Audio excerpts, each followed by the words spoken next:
I grew up in a small, quiet town in Maine, where life moved as slowly as the seasons themselves.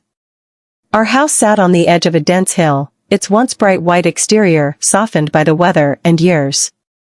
Inside, it remained the same, aged wooden floors that never went out of style, books stacked in corners, and warmth that didn't come from a central heating system but from the people who lived there. My father was a deep and thoughtful man.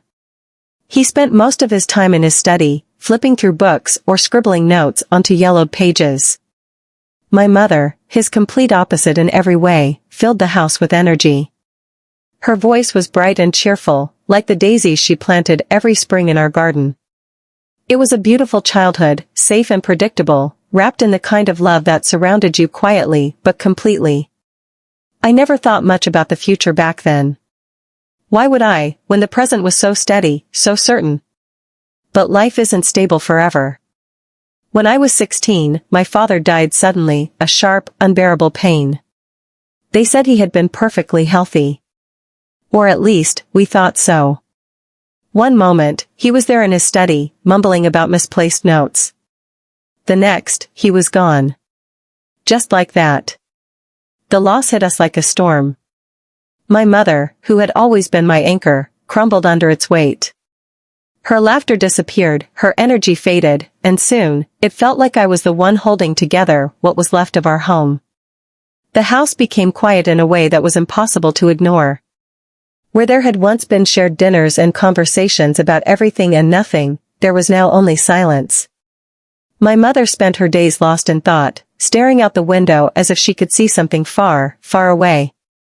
I tried to fill the emptiness, to bring back the light we had lost, but that wasn't the kind of thing that could be fixed with a joke or a hug.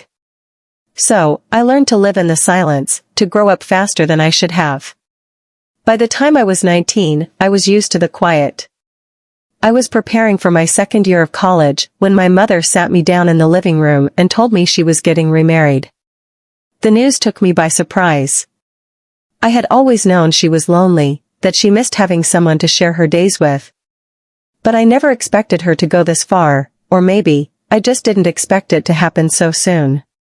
I didn't know how to feel. A part of me was happy for her. Another part of me wasn't sure how to process the idea of someone else stepping into the space my father had left behind. When I met David, I began to understand. He wasn't trying to replace my father. He was entirely different, warm and kind, with a quiet steadiness that seemed to match my mother's energy perfectly. He made her smile in a way I hadn't seen in years. He didn't impose or push too hard. He simply fit into our lives, like a puzzle piece we hadn't realized was missing. For the first time in a long while, I felt hopeful for her. David had a son, Ryan, who was 18, just a year younger than me. He was tall and lean, with an unreadable expression that made it hard to tell what he was thinking. When we met, it was awkward, as these things usually are. We shook hands, exchanged polite smiles, and tried to figure out our places in this strange new family. The dynamic was odd. It was strange to think of him as a brother. It was strange to think of David as a father. But I told myself we would figure it out.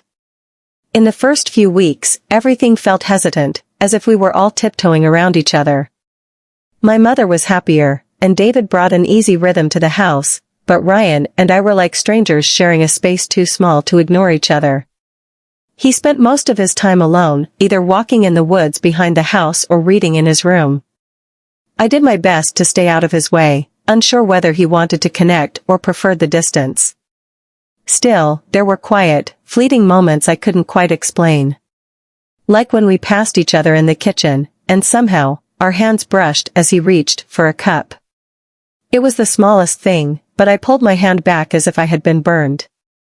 Or the time I caught him looking at me during dinner, his expression unreadable. When our eyes met, he quickly looked away. I told myself it was nothing. Of course, he was looking, there was nothing else to focus on. And the tension I felt was just the awkwardness of two people adjusting to a new life. But the more I tried to dismiss it, the more it seemed to linger, a quiet, persistent undercurrent in our interactions. One evening, as summer began to fade, I found myself on the porch, watching fireflies flicker lazily in the yard. Ryan stepped outside, his presence startling me.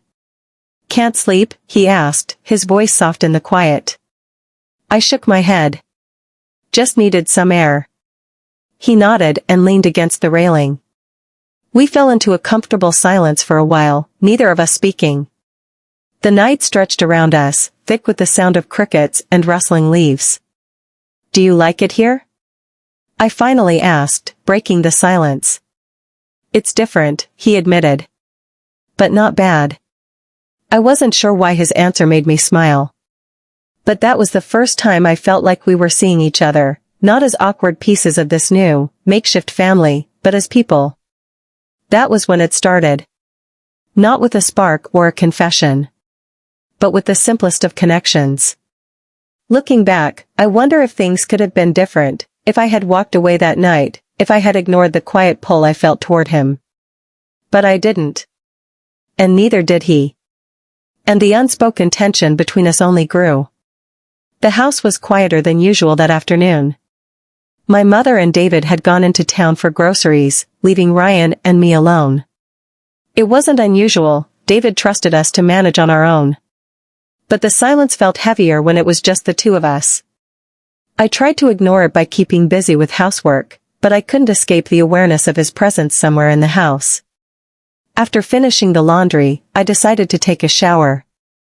The hot water was soothing, washing away a tension I hadn't even realized I was carrying. Wrapping a towel around myself, I stepped into the hallway, still drying my hair. And nearly ran into Ryan. "Oh, sorry," I stammered, stepping back. My heart leapt to my throat. His eyes widened in surprise at first, then softened into something else, something unspoken. The air between us shifted, thick with a tension I couldn't name. My breath caught. For a moment, neither of us moved. "It's okay," he finally said, his voice quieter than usual. His gaze lingered, not inappropriately, but searching, as if he was trying to understand something. I should have walked away. I knew that. But my feet stayed planted, my pulse pounding in my ears. He didn't move either. The silence stretched between us, fragile, electric. And then, before I could think, he reached out, his fingers brushing lightly against my wrist. "Come with me," he said softly. I didn't answer. I couldn't. But I followed him. He led me to his room. And the door closed gently behind us. Behind us, the space was dimly lit. The curtains were drawn, shielding against the afternoon sunlight. My mind raced with 1,000 thoughts, none of them coherent. What was I doing? What was he doing? This wasn't normal. This wasn't right. And yet, the pull between us was undeniable. "Lyria." He said my name like it was something fragile, something he wasn't sure he had the right to say. "No," I whispered. He stopped. The words caught in his throat. His expression was raw, conflicted, as if he were battling himself. I could feel my heart pounding, my breath shallow. "Ryan." Before I could say another word, he stepped closer. His fingers brushed a stray lock of hair from my face, a touch so light, so hesitant, yet it sent a shiver down my spine. I knew we were crossing a line we could never uncross. But in that moment, it didn't seem to matter. What happened next wasn't planned or thought out. It was a tangle of emotions, confusion, fear, longing, all crashing together in reckless abandon. We didn't speak. Saying it aloud would make it real, and maybe we weren't ready for that. Instead, we let silence fill the space between us, a raw, unspoken connection neither of us could deny. When the weight of what we had done settled like a storm cloud in the room, I sat on the edge of his bed, clutching the sheet around me like armor. Ryan stood near the window, his back to me, shoulders tense. The words stuck in my throat, but I couldn't force them out. "I should go," I finally said, my voice barely above a whisper. He turned to look at me, and for a fleeting moment, I thought he might ask me to stay. But he didn't. He only nodded, his expression unreadable. I left without another word. The door clicked shut behind me, and as I stepped into the hallway, reality crashed over me like a wave. I hurried back to my room, locking the door behind me as if that alone could keep the truth out. I sat on my bed, head in my hands, replaying every moment. What had we done? What had I done? Guilt and confusion twisted in my chest, but beneath it all, there was something else, something I couldn't name, something I was too afraid to face. I told myself it was a mistake. A moment of weakness that would never happen again. But deep down, I knew the truth. We had crossed a line. And nothing would ever be the same again. The days after that afternoon in Ryan's room passed in a haze. Every moment weighed down by guilt, shame, and something else, something I didn't dare name. I moved through the hours on autopilot, avoiding him at all costs. Meals became a strategic effort, arriving late or leaving early. If I heard him in the kitchen, I stayed in my room. If I caught a glimpse of him in the hallway, I turned and went the other way. My mother and David didn't seem to notice anything unusual. But inside me, a storm raged. At night, when the house was silent, I lay awake staring at the ceiling, replaying everything. The way his hand had brushed mine. The way he had looked at me. The way I had let it happen. I told myself it was a mistake. A lapse in judgment born from months of unresolved tension.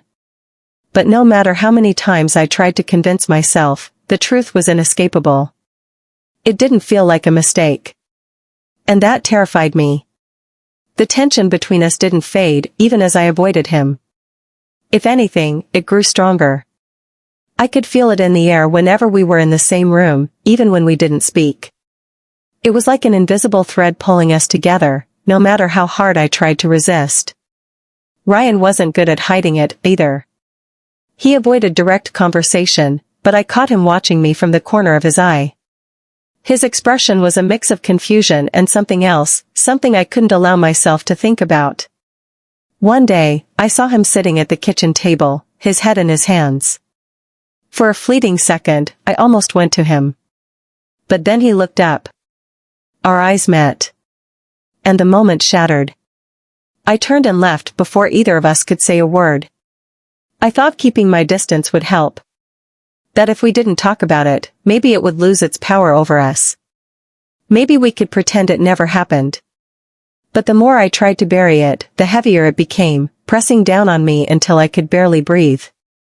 It all came to a head one evening. The house was quiet. My mother and David had gone to visit friends. It was just the two of us. I sat in the study, staring at the same paragraph in a book over and over again, too distracted to focus. The sun dipped below the horizon, and the room dimmed, but I didn't bother turning on the light. I just sat there, lost in my tangled thoughts. A soft knock at the door made me freeze. My heart pounded. Laria. Ryan's voice was quiet but firm. I didn't answer. I couldn't. There was a long silence, then a sigh. I'll be in the backyard. I stayed where I was for what felt like forever, debating whether to go to him. Every rational part of me screamed to stay, to let him wait, to let this whole thing fade. But my heart pulled me in another direction. And in the end, my heart won. The air was cool and crisp. Stars scattered across the sky like tiny, distant beacons. Ryan sat on the bench near the garden, shoulders hunched, hands clasped between his knees. He looked up when he heard me, his expression unreadable. Hey, I murmured, my voice barely audible in the stillness. Hey. He gestured for me to sit. I hesitated, then lowered myself onto the bench, careful to keep a safe distance between us. For a long moment, neither of us spoke. The silence wasn't exactly awkward, but it was heavy, with everything we hadn't said. Finally, Ryan broke it. I don't know what to say, he admitted, his voice small. I swallowed hard, staring down at my hands. Me neither. He let out a short, humorless laugh. I've been trying to make sense of what happened, what it means. But I don't know. I nodded, still unable to meet his eyes. More silence. Then, slowly, the words started to come. He talked about the guilt that had been eating away at him. The confusion. The fear of what this could mean for us. I told him about my own guilt. My own fears. My own pain that I couldn't seem to escape. This wasn't supposed to happen, I said at one point, my voice trembling. I know, he replied. But it did. I had no response to that. But he didn't need one. The conversation stretched on, moving in starts and stops. The words were raw and unfiltered. For the first time, we didn't hold anything back. And when the words finally ran out, silence settled over us once more. The night air was cool against my skin. But I barely felt it. My focus was entirely on him. Ryan shifted slightly, turning toward me. Leah. I looked at him, really looked at him. His eyes were searching, filled with a vulnerability that made my chest ache. Slowly, hesitantly, he reached out and tucked a loose strand of hair behind my ear. His fingers lingered for just a moment, too long. My breath caught, and for a fleeting second, I thought about pulling away. But I didn't. He leaned in, his movement slow, cautious, giving me every chance to stop him. I didn't. When his lips touched mine, it was soft, almost hesitant, as if he wasn't sure if he had the right. It wasn't driven by passion, but by something deeper, something unspoken. The kiss lingered, gentle, aching, filled with a quiet understanding of the bond we shared. When he pulled away, his hands remained lightly on my face. He searched my eyes for any sign of regret. There was none. Not yet. That moment was enough. But I knew, forever wouldn't be. Since that night beneath the stars, everything had changed. There was no going back, not to the careful distance we had kept before, not to the tense silence and stolen glances. What we had shared, the kiss, filled with emotions we had buried for so long, had opened something between us. Something neither of us could ignore. Our bond deepened in ways I hadn't thought possible at first. It was cautious, restrained, a brush of his fingers against mine when no one was looking, a glance that lingered a moment too long when we passed each other in the hallway. Small things no one else would notice, but to us, they felt enormous. But as the weeks passed, restraint gave way to something riskier. It started with late-night conversations, when the house was quiet and the rest of the world felt far away. I'd find him waiting for me on the porch or in the backyard. We talked for hours, about everything. His hopes. My fears. The strange, precarious place we found ourselves in. There was something intoxicating about those nights, how they felt like stolen time, as if we had stepped outside the rules of the world just to be together. Then came the stolen moments, fleeting, electric. A brief touch as I passed him in the kitchen, his hand grazing the small of my back as he reached for a glass. A whispered word when we crossed paths in the hallway, the kind that stayed with me long after he had walked away. I had never felt this way before, the way even the smallest gestures could send my heart racing. The way I found myself yearning for the next moment, the next touch. But along with the longing came the guilt. Every time I looked at my mother or David, the weight of what we were doing pressed down on me like a stone. They were happy. They had built a life together, trusted us to find our place in this new family. And here we were, betraying that trust in the worst way possible. I don't know how much longer we can do this, I whispered to Ryan one night. We were in his room, the door closed, the faint sounds of the television drifting up from the living room. He looked at me, conflict etched across his face. I know, he said quietly. But I don't know how to stop. Neither did I. The more time we spent together, the harder it became to stay apart. It wasn't just the thrill of secrecy or the pull of forbidden desire.